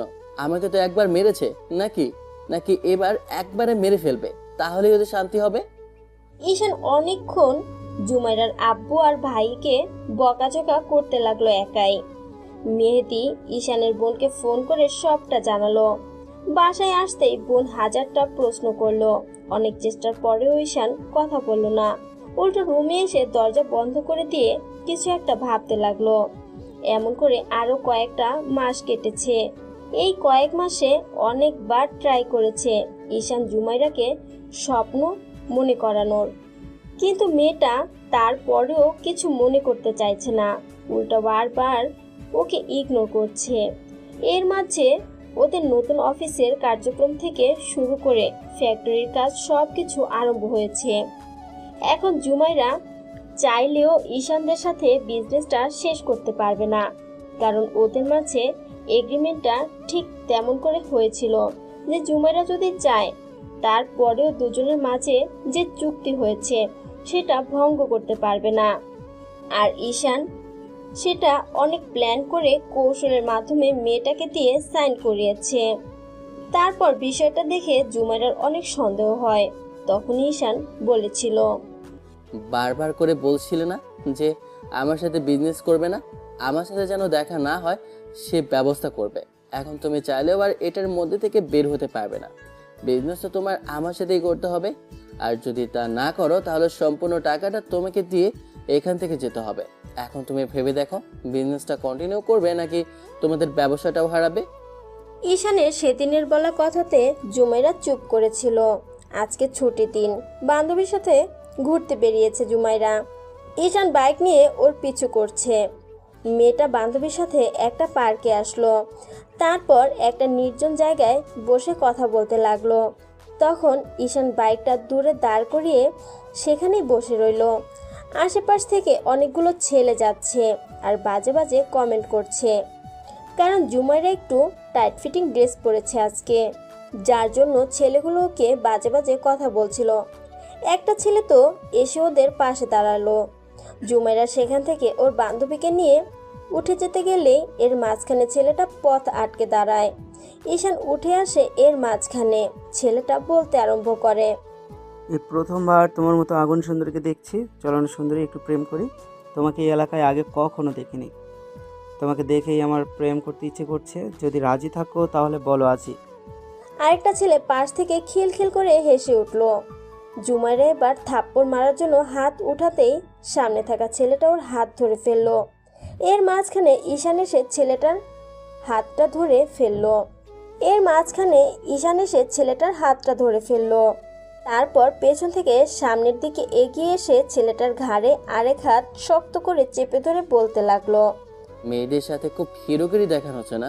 যদি পুরুষ হয়ে থাকিস তাহলে আমার সাথে হিরোগিরি দেখা, তারপর দেখি তুই এখান থেকে সুন্দর করে হাত পানি কি করে ফিরে যেতে পারিস। মেয়েদেরকে খুব বেশি ভোগের পণ্য সামগ্রী বলে মনে হয়? ছেলেটা কিছু বলার আগে ঈশান নাক বরাবর বসালো এক ঘুষি। ছেলেটা পেছনে কয়েক পা পিছিয়ে গিয়ে তারপর টাল সামলাতে না পেরে পড়ে যায় নিচে। পাশে দাঁড়িয়ে থাকা ছেলেটাকে কিছু বলার আগে দৌড়ে পালালো। বিয়ের পর তো সব ঠিকই ছিল, কয়েকটা দিনে এতটা পাল্টে যাবে সেটা ভাবতে পারিনি। তোমার ড্রেস আপ দেখে কিন্তু আমার খুব বেশি অবাক লাগছে। এরকম ড্রেসও তুমি আমার সাথে রিলেশনে থাকাকালীন সময়েও পরনি। তাহলে বিয়ের পর কি এমন হলো যে এখানে আসার পর থেকে এসব করতে হচ্ছে? নাকি এখন আবার নতুন করে কোনো ছেলেকে পাগল করার ইচ্ছা আছে? কিসব বাজে বাজে কথা বলছো? আমি কি কখনো বলেছি আমি কোনো ছেলেকে পাগল করতে চাইছি? আজব তো। দেখো, তোমাকে এসব কথা বলতে বারণ করেছি আমি। তুমি যদি এসব করতে থাকো তাহলে কিন্তু আমি বলে দিলাম তোমার আব্বুকে। ঈশান নিজের রাগটা আজকে আর কন্ট্রোল করতে পারলো না, জুমাইরার কাছে চলে আসলো। তারপর হঠাৎ করেই মেয়েটার কোমরে জড়িয়ে ধরে নিজের সাথে মেশালো।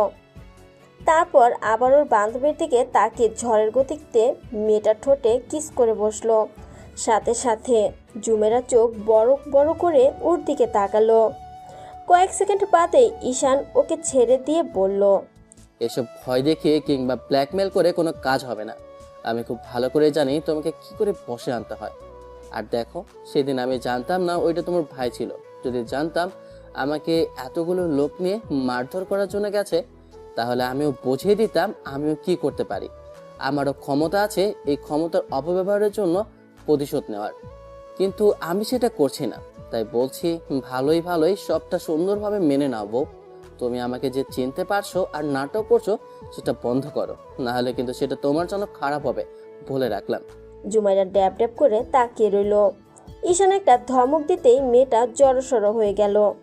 ঈশান জুমাইরার বান্ধবীকে উদ্দেশ্য করে বলল, শোনুন আপু, আপনার বান্ধবীকে বোঝান।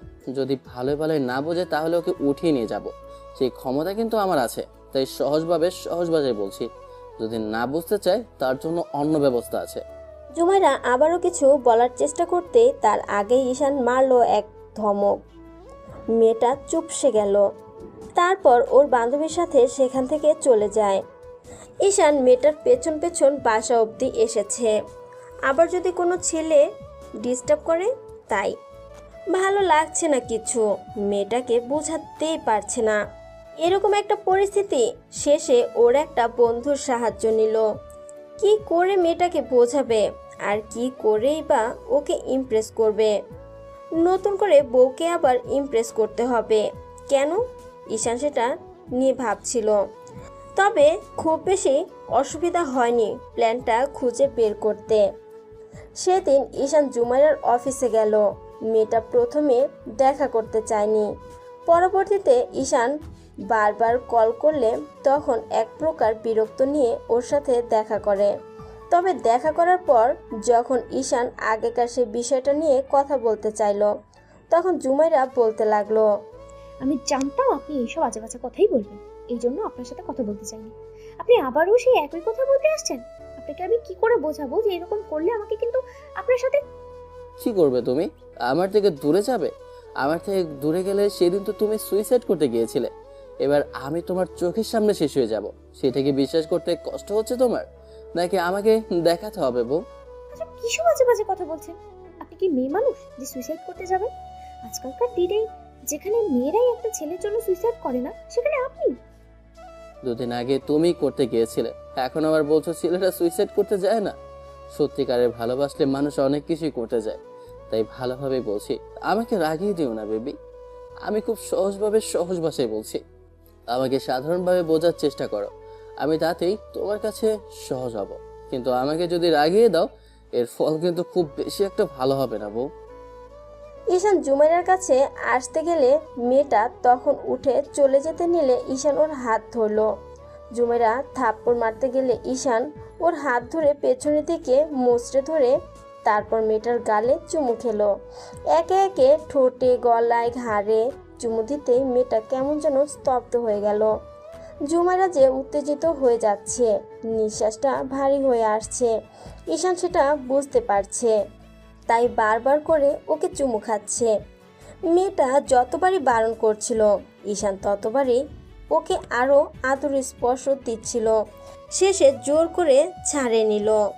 এবার সজোরে ঈশানকে জুমাইরাকে একটা থাপ্পড় মারতেই ঈশান বলতে লাগলো, তুমি কি ভেবেছো এগুলো করে আমাকে তোমার থেকে দূরে সরাতে পারবে বেবি?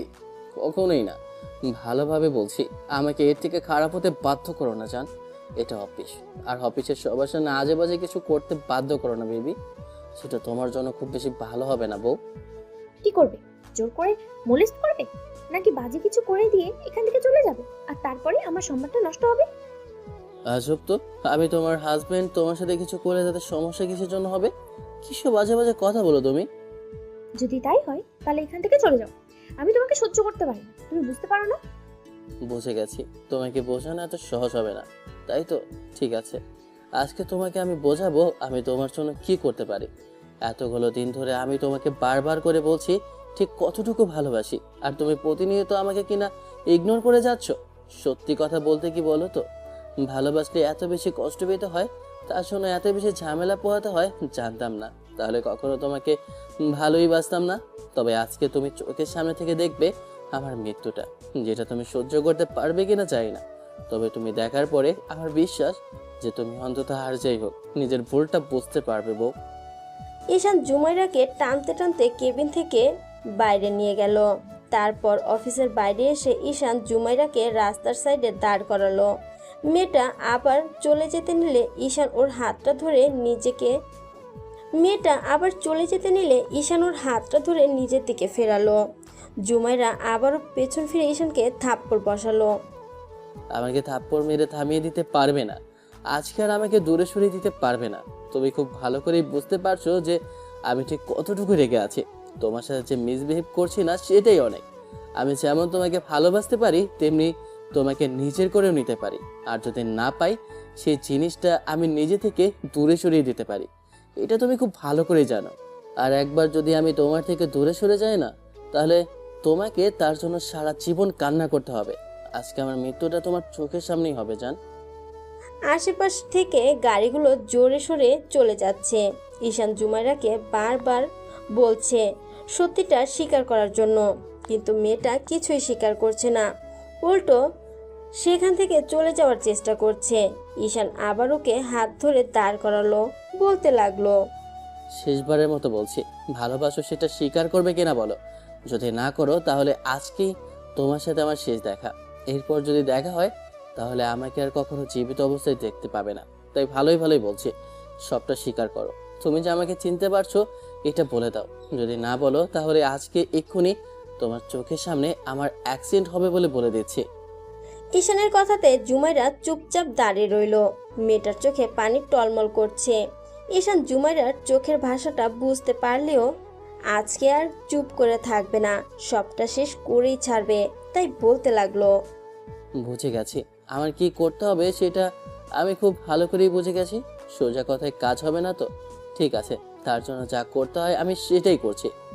ঈশান কয়েক পা পিছিয়ে যেতেই জুমাইরা দেখলো আশেপাশ থেকে গাড়িগুলো খুব দ্রুত গতিতে চলে যাচ্ছে, যার জন্য মনে হচ্ছে একটু বাদেই হয়তো ওকে গাড়িগুলো ধাক্কা মেরে দিবে।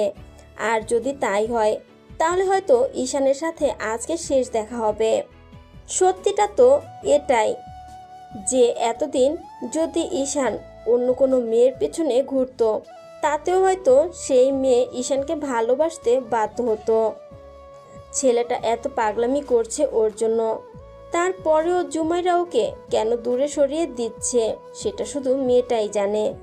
ঈশান অনেক চেষ্টা করার পরেও যখন কথা বলল না জুমাইরা, তখন ঈশান রাস্তার মাঝখানে চলে গেল।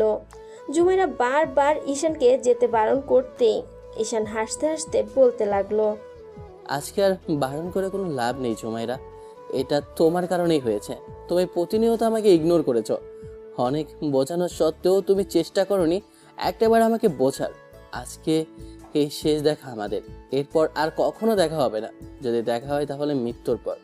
তুমি আমাকে ভালোবাসো সেটা স্বীকার করছো না, কোন ভয়ে? তোমার আব্বু আম্মুর ভয়ে? একটাবার আমাকে ভালোবাসে দেখো, দ্বিতীয়বারের মতো আমি আর কখনো তোমার থেকে দূরে যাব না। আমি কথা দিচ্ছি, আমি সবটা ঠিক করে দেব। এর মাঝে ঈশানের উল্টো দিক থেকে একটা গাড়ি আসতে লাগলো। শেষে উপায় না পেয়ে জুমাইরা দৌড়ে ঈশানের দিকে যেতে লাগলো। তারপর গাড়িটা যখনই কাছে চলে আসলো তখনই মেয়েটা সজোরে ঈশানের একটা হাত ধরে জোরে সোরে টান দিল। দুজনেই রাস্তার সাইডে চলে আসলো।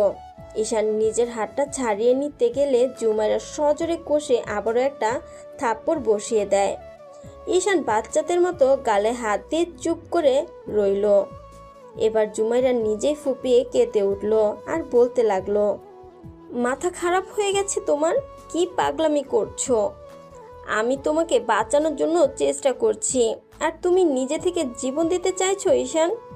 কেন পাগলামি করছো? কেন বুঝতে চাইছো না এই পাগলামিতে শুধু কষ্টই আছে? তুমি কেন আমার কথা বিশ্বাস করতে চাইছো না? আমি পারছি না তোমাকে নিজের করে নিতে। বারবার তোমাকে চেষ্টা করছি বোঝানোর জন্য, তারপরও তুমি বুঝতে চাইছো না। আব্বু আর ভাইয়া তোমার উপর রেগে আছে। যদি জানতে পারে এখনো তোমার সাথে আমার যোগাযোগ আছে তাহলে অনেক বড় সমস্যা হয়ে যাবে। আমি তোমাকে বাঁচাতে পারবো না। তুমি কেন বুঝতে চাইছো না? ওদের রাগ এতটাই যে বিয়ের দিন আমরা পালিয়েছিলাম, সেজন্য তোমাকে সেদিন মেরেছিল। বাসায় আসার পর আমাকে অনেকবার ব্ল্যাকমেল করেছে, বলেছে যদি তোমার সাথে যোগাযোগ করি কিংবা দ্বিতীয়বার পালিয়ে যাওয়ার চেষ্টা করি তাহলে তোমাকে শেষ করে দিবে। আমি কি করে এগুলো সহ্য করবো ঈশান? কেন বুঝতে চাইছো না যে তোমাকে আমি আর হারাতে পারবো না? আমি তোমার থেকে দূরে থাকবো, তারপরেও এটাই চাই তুমি বেঁচে থাকবে, ভালো থাকবে। আমি ভয় পাচ্ছি এটা ভেবে আব্বু আর ভাইয়া তোমাকে মেরে ফেলবে। ঈশান, তুমি কেন বুঝতে চাইছো না? তোমাকে বাঁচানোর জন্য আমি এই নাটকটা করছি। না হলে যাকে এত ভালোবাসি, বিয়ের দিন যার সাথে পালিয়ে গিয়েছিলাম, এত স্মৃতি যাকে ঘিরে, তাকে কেন আমি ইগনোর করব? তোমাকে কি কষ্ট দিয়ে আমার কষ্ট হয়নি বলো? তুমি আমার স্বামী হওয়ার সত্ত্বেও তোমাকে আমার থেকে দূরে রেখেছি। তোমার স্পর্শ, তোমার আদরের অনুভূতি আমি কিছুই ভুলতে পারিনি ঈশান। আজও আমি সেটা মনে করে এখনো রাতে চোখের পানি ফেলি ঈশান। কিন্তু কখনো তোমাকে বলতে পারিনি যে আমি সবটা জানা সত্ত্বেও চুপ করে আছি। তুমি কেন বুঝতে চাও না? সেদিন ওখান থেকে আসার পর তোমাকে হারানোর মতো দ্বিতীয়বার আমার সেই সহ্য শক্তিটা নেই। তুমি বুঝতে চাইছো না কেন? আমি থাকতে পারবো না তোমাকে ছাড়া। এবার যদি হারিয়ে ফেলি, আমি অনেক চেষ্টা করেছি নিজেকে বোঝানোর, তারপর ভেবেছি তুমি বেঁচে থাকলেই হবে। কিন্তু কি করব বলো? আমার যে কিছুই করার নেই। আব্বু আর ভাইয়া তোমার উপর এত বেশি রেগে আছে, যার জন্য তোমাকে উপায় না পেয়ে তোমাকে দূরে সরিয়ে দিতে হচ্ছে। তুমি জানো, আমি যখন জানতে পেরেছি তোমার আব্বু বিজনেস শুরু করছে, তখন নিজ থেকে আগ্রহ দেখিয়ে তোমার সাথে যোগাযোগ করার চেষ্টা করেছি। ভেবেছি যদি নাটকটাও করি তারপরেও তুমি আমার চোখের সামনে থাকবে, তাই এরকম করে তোমাকে দূরে সরিয়ে দিয়েছি। তোমাকে কষ্ট দিতে চাইনি ঈশান। তোমাকে যে আজও অনেক বেশি ভালোবাসি। তুমি কেন বুঝতে চাইছো না? তোমাকে তৃতীয়বার হারানোর শক্তিটা আমার নেই। আমি প্রথমবার যে অন্যায় করেছিলাম, দ্বিতীয়বার আব্বু আম্মু সেটা করেছে। এবার যদি হারাই তাহলে আমি সত্যি মরে যাব। ঈশান ঝড়ের গতিতে জুমাইরাকে কাছে এনে শক্ত করে বুকের সাথে জড়িয়ে ধরলো। কিছুক্ষণ বাদে মেয়েটাও ঈশানকে শক্ত করে জড়িয়ে ধরে ফুপিয়ে কেঁদে উঠল। ঈশান অনেকক্ষণ মেয়েটাকে জড়িয়ে ধরে রেখে তারপর একটা সময় ছাড়লো। মুখের দুই পাশে হাত দিয়ে সারা মুখে পাগলের মতো চুমু দিল। কিছু হবে না, সব ঠিক হয়ে যাবে। আমি আছি, কিছু হতে দেব না তোমার। দেখো, আমরা আজকেই বাসে যাব। আমি আব্বু আম্মুকে সবটা জানাবো, তারপর দেখো ওরা আমাদেরকে ঠিক মেনে নেবে। আব্বু আম্মু গেলে তোমার আব্বু আম্মু আর ভাইয়া কিছু করতে পারবে না, ওরা মেনে নিতে বাধ্য হবে। আর যখন জানতে পারবে আমাদের মাঝে সব হয়েছে আর খুব শীঘ্রই আমাদের বেবি আসবে, তখন বাধ্য হলেও ওরা মানতে রাজি হবে। তার জন্য তোমাকে একটু নাটক করতে হবে, প্লিজ সোনা। আর রাগ করে কিংবা আমাকে দূরে সরিয়ে দেওয়ার চেষ্টা করো না। আমি কথা দিচ্ছি, আমি তোমার থেকে দূরে সরিয়ে থাকতে পারবো না। বিশ্বাস করো আমার কথাটা, অন্তত এবারের মতো আমার কথা শোনো। আমি তোমাকে বলছি কিচ্ছু হবে না। দেখো, দুজনে আবার এক হয়ে যাব, দুজনের ভালোবাসাটা আবার পরিপূর্ণ হবে। জুমাইরা কোনো কথা বলল না। ঈশান মেয়েটাকে কোলে উঠালো, তারপর গাড়িতে উঠে কোলের মধ্যে নিয়েই বুকের সাথে জড়িয়ে ধরে রাখলো। জুমাইরা ওর বুকের মধ্যে ফুপিয়ে উঠছে। ঈশান বারবার ওকে চুমু দিচ্ছে। একটু বাদে দুইজনে ঈশানের বাসায় আসে। তারপর আব্বু আম্মুকে সবটা বলতেই আব্বু আম্মু জুমাইরাকে দেখে অনেকক্ষণ চুপ করেছিল। আম্মু মেয়েটাকে অনেক পছন্দ করেছে। ঈশান অনেকক্ষণ কান্নাকাটি করে নিজের কষ্টের কথাগুলো বলল। মেয়েটাকে ছাড়া থাকতে পারবে না। এসব বলতেই শেষে আব্বু আর আম্মু সিদ্ধান্ত নেয় সেই দিনই জুমাইরার বাসায় যাবে। তারপরও ওদের বাসা গেলে জুমাইরা অনেকটা ভয় ছিল। তারপর ওর আব্বু আর আম্মুকে অনেক বোঝালো। শেষে যখন জুমাইরা বলল ঈশানকে ছাড়া থাকতে পারবে না, কষ্ট হবে, তার উপর আবার ওদের মাঝে সব কিছু হয়েছে। আর তৃতীয়বার ওদের মাঝে যোগাযোগ হওয়ার পরেও দুজনে আবার একসাথে ফিজিক্যাল ইন্টিমেট হয়েছিল, যার জন্য এখন জুমাইরা কনসিভ করেছে। যার জন্য ওর আব্বু আম্মু কিছুক্ষণ টেনশনে ছিল, চুপ করে থাকতে। তারপর একটা সময় বুঝতে পারলো এখন মেনে নেওয়াটাই শ্রেয়। অন্তত আর যাই হোক, তাতে সম্মানটা তো বাঁচবে। ছেলে মেয়েদের কষ্ট দিলে শেষে দিন শেষে নিজেদেরই অবস্থা কিংবা সম্মানের উপর আঘাত আসবে। বারবার যদি পালিয়ে যায় ওদের অসম্মান হবে। তাই জুমাইরার আম্মু আর আব্বুকে বোঝালো। জুমাইরার ভাইয়া চুপ করেছিল। তখন ঈশান ওনাকে অনেক কথাই বলেছে, কিন্তু ছেলেটা কোনো কথা বলেনি। অনেক আলোচনার পর জুমাইরার আব্বু ঈশানের আব্বুর হাতগুলো ধরে বলতে লাগলো, ভাইজান, আমি যে কাজ করেছিলাম তার জন্য আমি খুবই দুঃখিত। আমি বুঝতে পারিনি যে এরকম কিছু হবে। আর আমার ছেলে যে ওখানে আমার মেয়েকে আনতে গিয়ে আপনার ছেলে গায়ে হাত তুলবে আর এরকম পরিস্থিতিটা বদলে যাবে, সেটা ভাবতে পারিনি। আমি আগে জানলে হয়তো সবটা সামলে নেওয়ার চেষ্টা করতাম, কিন্তু মেয়েটা বিয়ের দিন পালিয়েছিল, তাই তৎক্ষণাৎ খুব রাগ হয়ে গিয়েছিল, সেজন্য রাগটা কন্ট্রোল করতে পারিনি। কিন্তু এখন বুঝতে পারছি ছেলে মেয়েদের ভালোটা আগে। আমি অনেককে নিজেকে বুঝিয়েছি, আর আপনাদের বিষয়টা ভেবে দেখলাম যেহেতু দুজন দুজনকে ভালোবাসে আর বিয়ে করে নিয়েছে, এখন আর রাগ জেদ করে লাভ নেই। রাগ হয়েছিল যখন জানতে পারলাম দুজন পালিয়ে গিয়ে বিয়ে করে নিয়েছে, তাই রাগের মাথায় এরকম একটা কাজ করে ফেলেছিলাম। যাই হোক, আমি চাইছি ওদের বিয়েটা সামনে আবারও খুব ভালোভাবে দিতে, কিন্তু তার জন্য কিছুদিন সময় লাগবে। তবে আপনাদের ছেলের বউকে আপনারা নিয়ে যেতে পারেন, আমার তাতে কোনো আপত্তি নেই। যেন আপনারা নিশ্চিন্তে থাকতে পারেন। তবে এইটুকু আশা দিতে পারি, আমরা আর কোনো ছলনা কিংবা কোনো অভিনয়ের আশ্রয় নেব না। আমাদেরকে আমি আশ্বস্ত করছি, তাই আপনারা মেয়েকে নিয়ে যেতে পারেন। সেদিন সন্ধ্যায় মুখে খাওয়া দাওয়া করে সবাই জুমাইরাকে নিয়ে বাসায় আসলো। তারপর ঈশান অনেকটাই আশ্বস্ত হলো। অন্তত যাই হোক, জুমাইরার ভাই হয়তো এখন আর কিছু করবে না। তারপরেও ভয় ছিল। সব জল্পনা কল্পনা শেষ করে দুজনে ঈশানের রুমে আসতেই জুমাইরা ঈশান খুব শক্ত করে জড়িয়ে ধরলো আর অনেকক্ষণ কাঁদলো। ঈশান ওকে বুকের মাঝে জড়িয়ে ধরে বলেছিল, এই কাজটুকু তুমি আগে করলেই সব ঠিক হয়ে যেত। শুধু শুধু আমাকেও কষ্ট দিলে আর নিজেও কষ্ট পেলে। দেখলে তো, সবাই সবটা মেনে নিয়েছে, খামাখা কষ্ট পেলে আর এখন নিজে নিজেই কান্না করছো। এখন চুপ করো তো দেখি, তাকাও আমার দিকে বেবি। আই লাভ ইউ সোনা, আই রিয়েলি লাভ ইউ। আমি ভাবতে পারিনি যে এরকম কিছু হবে, বিশ্বাস করো। আমি আর কখনো তোমাকে কষ্ট দিব না। আই লাভ ইউ টু আমার পাগলি। তুমি কি একাই কষ্ট পেয়েছো? আমিও তো পেয়েছি, কিন্তু বুঝতে পারিনি যে এত ভয় পেয়েছিলে আমাকে বাঁচানোর জন্য এরকম একটা কাজ করেছো। সত্যি তুমি আমাকে এত ভালোবাসো, আমি জানতাম না বউ। ঈশান মেয়েটাকে আর কিছু বলার সুযোগ দিল না। আলতো করে ওর ঠোঁটে ঠোঁট ছোঁয়াতে জুমাইরাও রেসপন্স করতে লাগলো। ভালো থাকুক ভালোবাসা। দেখা হচ্ছে অন্য কোনো দিন, অন্য কোনো গল্পে। ততদিন পর্যন্ত সুস্থ থাকবেন, ভালো থাকবেন, আমাদের সাথেই থাকবেন। ধন্যবাদ। আল্লাহ হাফেজ।